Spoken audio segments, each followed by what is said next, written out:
नमस्कार, खबरें जारी न्यूज 24 पर मैं हूं आपके साथ मकसूद खान। खास पेशकश में बात होगी महाराष्ट्र की सीट शेयरिंग, जरूरत या फिर मजबूरी, क्योंकि 2024 का आगाज हो चुका है और इसी के साथ लोकसभा चुनावों ने भी दस्तक देनी शुरू कर दी है। ऐसे में सीट शेयरिंग को लेकर विपक्षी इंडिया गठबंधन में बैठकों का दौर जारी है। पहले बिहार, फिर दिल्ली, पंजाब और अब महाराष्ट्र के नेताओं के साथ कांग्रेस की दिल्ली में मैराथन बैठक शुरू हो चुकी है।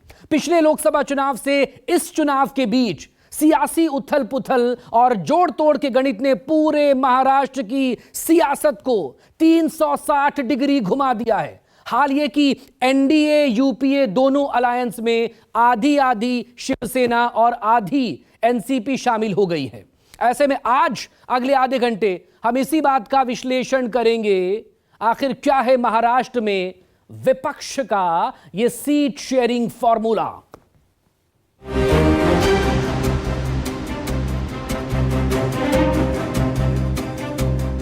महाराष्ट्र में सियासी घमासान, चुनाव में किसे कौन सा स्थान।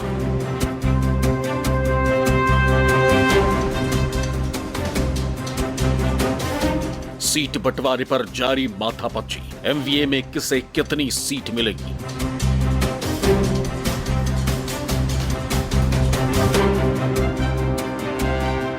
महायुति या विकास आघाड़ी, 48 सीट, कौन किस पर भारी।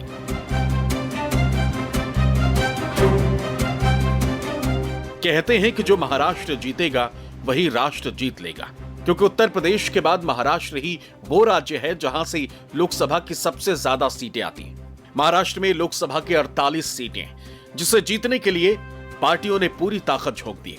चाहे बीजेपी और उसके सहयोगी दलों का एनडीए गठबंधन हो या फिर विपक्ष का इंडिया अलायंस, सभी की नजर महाराष्ट्र में 48 लोकसभा सीटों पर है। सीट शेयरिंग का मसला सुलझाने के लिए गठबंधन के नेताओं ने बैठक की। मीटिंग में एनसीपी, कांग्रेस, शिवसेना, उद्धव और सीपीआई के नेता मौजूद थे। 25 तारीख की मीटिंग में महाराष्ट्र की 48 सीटों पर डिटेल में चर्चा हुई और गुरुवार की मीटिंग में 30 तारीख को दोबारा बैठक का फैसला लिया गया।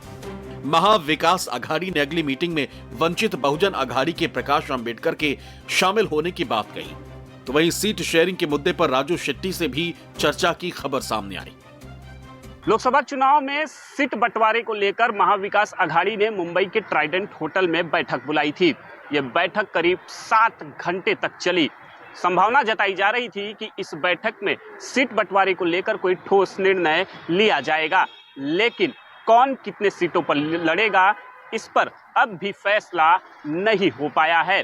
जानकारी के मुताबिक बताया जा रहा है कि 48 लोकसभा सीटों को लेकर चर्चा हुई। इसके अलावा महाविकास आघाड़ी में जो नाराजगियां थी उसे भी दूर करने की कोशिश की गई है। प्रकाश अंबेडकर से भी बात की गई है।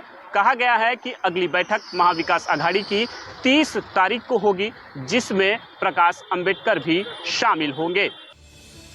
महाविकास आघाड़ी की मीटिंग के बाद इंडिया गठबंधन के नेताओं ने सकारात्मक चर्चा की बात की। साथ ही अगली 30 तारीख को तय मीटिंग में वंचित बहुजन आघाड़ी के प्रकाश अंबेडकर के शामिल होने का दावा भी किया। ये बैठक महाविकास आघाड़ी की हुई है, इंडिया ब्लॉक की हुई है और ये खास करके महाराष्ट्र की सीट शेयरिंग के मामले में चर्चा हुई और बहुत ही अच्छी तरीके से चर्चा हुई। कांग्रेस के तरफ से, राष्ट्रवादी कांग्रेस के तरफ से, शिवसेना की तरफ से, प्रकाश अंबेडकर जी से हमारी बातचीत हो गई, दिल्ली के नेताओं से भी यहां से बातचीत हो गई। 48 सीट पर चर्चा हुई और सीपीआई, सीपीएम, उनसे भी चर्चा हुई। 30 तारीख को हम वापस बैठने वाले हैं, लेकिन एकदम ठीक ठाक सब चल रहा है। सीट शेयरिंग को लेकर इंडिया गठबंधन में रार किसी से छिपी नहीं। देश के कई राज्यों में क्षेत्रीय दलों और कांग्रेस के बीच सीट बंटवारे पर घमासान मचा हुआ, लेकिन महाराष्ट्र में कांग्रेस टीम के साथ चलने का दावा कर रही। खबर सामने आई कि प्रकाश अंबेडकर की पार्टी वंचित बहुजन आघाड़ी को शिवसेना उद्धव गुट अपने कोटे से 2 सीटें देने के लिए तैयार है। वहीं एनसीपी पवार गुट अपने कोटे से 1 सीट राजू शेट्टी की पार्टी को देने के लिए तैयार है। बैठक में शामिल होने को लेकर महाराष्ट्र कांग्रेस के अध्यक्ष नाना पटोले ने प्रकाश अंबेडकर को चिट्ठी भी लिखी। नाना पटोले ने पत्र में लिखा, देश बेहद कठिन दौर से गुजर रहा है। आप स्वयं महाराष्ट्र सहित पूरे देश में मौजूदा तानाशाही के खिलाफ पुरजोर तरीके से आवाज उठा रहे हैं। देश और संविधान की रक्षा के लिए सभी समान विचारधारा वाले दलों को एकजुट होकर तानाशाही के खिलाफ लड़ना जरूरी है। हालांकि कांग्रेस की तरफ से जारी चिट्ठी के बाद भी प्रकाश आंबेडकर मीटिंग में शामिल नहीं हुए, लेकिन मीटिंग के बाद कांग्रेस के नेताओं ने ऑल इज वेल का दावा किया और सीट शेयरिंग के मुद्दे को अगली मीटिंग में सुलझा लेने का भरोसा भी जता दिया। पॉजिटिव चर्चा हुई है। हमारे जितने भी इंडिया अलायंस के जो हमारे साथी है उनसे भी बात हो गई है। प्रकाश आंबेडकर जी से भी उनका जो गैर समझ था वो भी दूर हो चुका है। 30 तारीख को हम लोग सब और साथ में बैठेंगे और 48 जगह में उसमें का रास्ता बनेगा। कितने सीटों पर क्या कुछ लड़ा जाएगा? पूरी 48 सीटें सीपीआई ने भी 2 सीट मांगी है। बिल्कुल इंडिया अलायंस 48 जगह लड़ेगी। महाराष्ट्र के आने वाले लोकसभा चुनाव के बारे में, गठबंधन के बारे में बात हुई है, पॉजिटिव चर्चा हुई है, उसमें कोई डिस्प्यूट नहीं है। प्रकाश अंबेडकर को लेकर क्या चर्चा हुई? इंडिया गठबंधन में उनको किस तरह से आज लेटर को लेकर उन्होंने आपत्ति जताई है? उनको इनवाइट किया गया है, हमारी सेंट्रल लीडरशिप ने उनसे बात की है और पॉजिटिव है, वो भी आएंगे। कौन कितने सीट को लेकर चर्चा लड़ेगा? आज मैं कुछ नहीं कह रहा हूं। अगली बैठक कब होगी? उनसे जब डिस्कशन होगा प्रकाश जी के साथ में, उसी के बाद सभी तय हो जाएगा। महाविकास आघाड़ी की सीट टिकट के ऊपर के 48 सीट के ऊपर चर्चा हुई और जिस तरह से सुबह से हम लोग बैठे 11 बजे तक, हमें कोई डिस्प्यूट नहीं हुआ। सभी अच्छे से चर्चा हुई। सीपीएम और सीपीआई के साथ भी चर्चा हुई। कोशिश हमारी यही है कि आने वाले 30 तारीख को बैठ के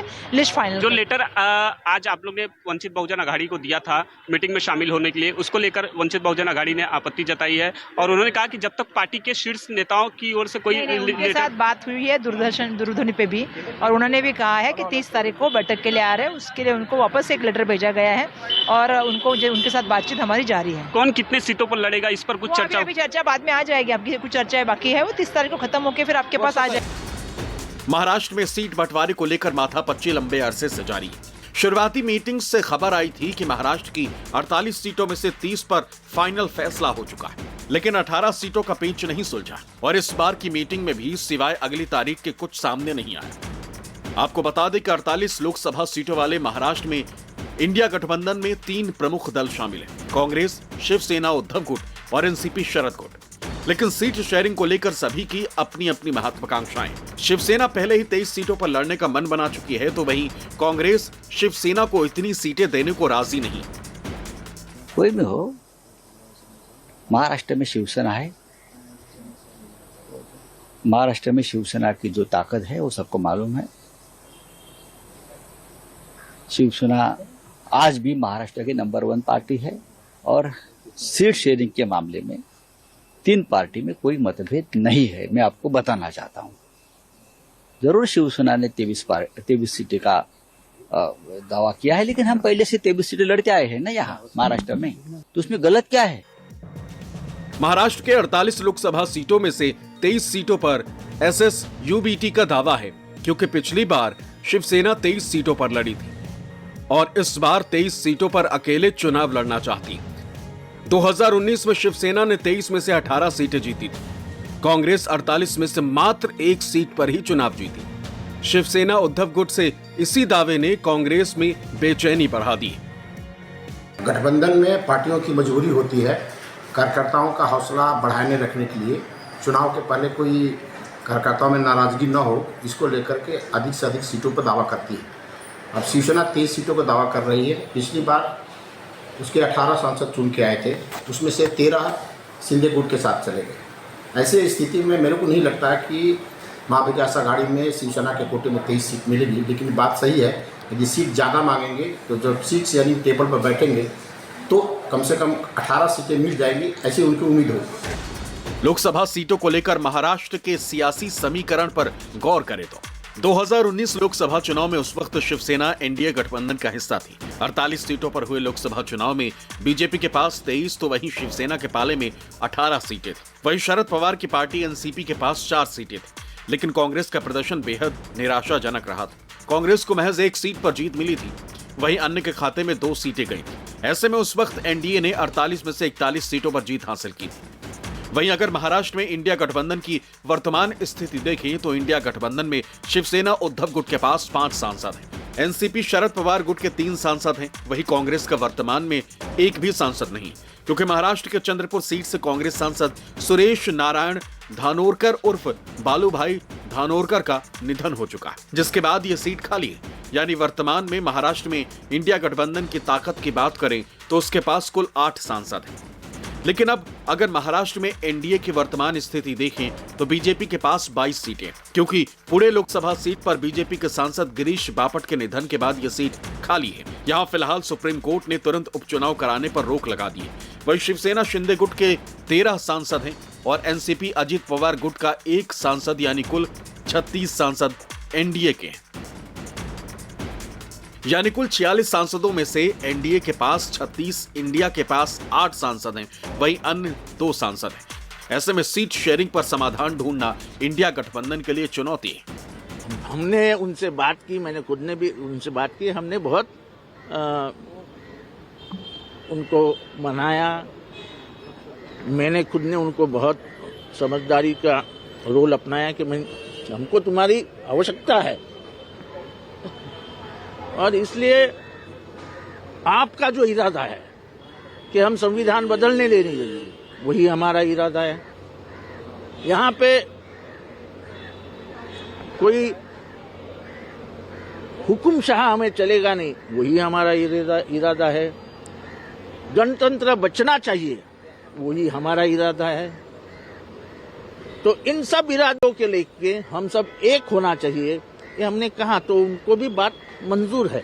जितनी सीटों को दावा कर रहे हैं उतना मिलना मुश्किल है, लेकिन ये भी सत्य है कि महाराष्ट्र में एक बहुत बड़ी ताकत है। 2019 लोकसभा चुनाव को आप देखेंगे तो भारतीय जनता पार्टी की प्रचंड लहर होने के बावजूद राज्य की 7 ऐसी सीटें थी जिनके कारण प्रकाश अम्बेडकर के कारण कांग्रेस और एनसीपी को हार का सामना करना पड़ता था। इस बार शरद पवार और शिवसेना की कोशिश है कि उनको साथ में लाएं, लेकिन ये वक्त बताया गया कि महाविकास आघाड़ी में उनको कितनी सीटें मिल सकती हैं।